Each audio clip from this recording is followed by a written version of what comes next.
On a tenté de m'arnaquer il y a quelques jours, donc cette vidéo elle est vraiment à titre préventif.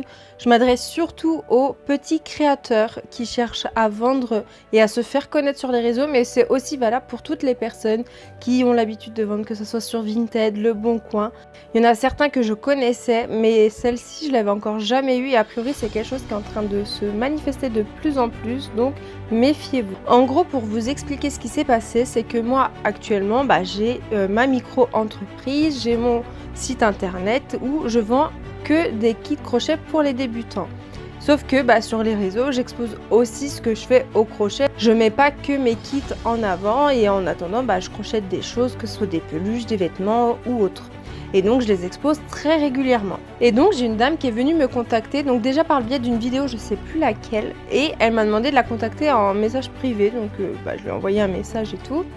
Et alors déjà je comprenais pas trop ce qu'elle voulait, parce qu'elle me posait pas vraiment sa question. Je lui ai envoyé juste un message pour lui dire qu'elle m'avait demandé de la contacter, ce que je faisais.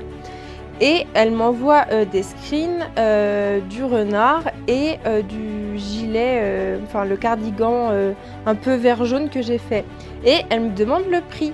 Donc moi, vu que je vends pas de base mes créations finies, j'ai estimé un prix qui me semblait à peu près correct. Et je lui ai dit, par contre, je les ai pas mis en vente sur mon site. Donc si elle le souhaite, pour que ce soit plus sécurisé pour elle ainsi que pour moi, on peut passer par Le Bon Coin, parce que j'ai l'habitude de faire des ventes sur Le Bon Coin et que j'ai déjà un avis. Je me suis dit ça peut rassurer la personne. Donc là elle commence à me dire j'ai pas Le Bon Coin. Donc je me dis ok, on passe par Vinted. Je sais qu'il y a beaucoup de gens qui passent par Vinted, même si j'ai pas de compte Vinted vraiment actif. Je me suis dit vas-y, je réinstalle et tout.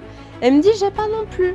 Et là je trouve ça chelou, je lui propose quand même des choses clean, que ce soit pour elle ou pour moi, pour que ça nous sécurise, on va dire, des deux côtés, un minimum. Et elle me dit non, non, non à chaque fois, alors que ça coûte, allez, 15 secondes de ton temps d'installer l'application.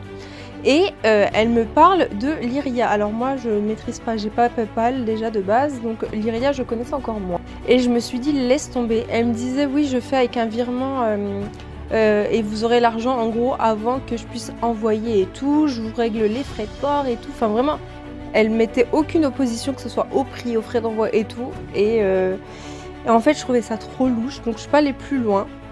Donc moi de base je sais que j'avais mis, alors sur Le Bon Coin j'ai jamais eu d'arnaque je crois, mais sur par exemple Facebook Market là, j'ai plein de gens qui m'avaient contacté avec Wero et j'avais jamais abouti parce que c'était trop chelou. Mais du coup maintenant ils sont passés à Lyria pour ceux qui connaissent mieux que moi du coup. Donc juste faites attention à vous, parce qu'en plus pour avoir regardé le profil pour savoir si c'est un profil vierge ou pas, c'est des gens qui postent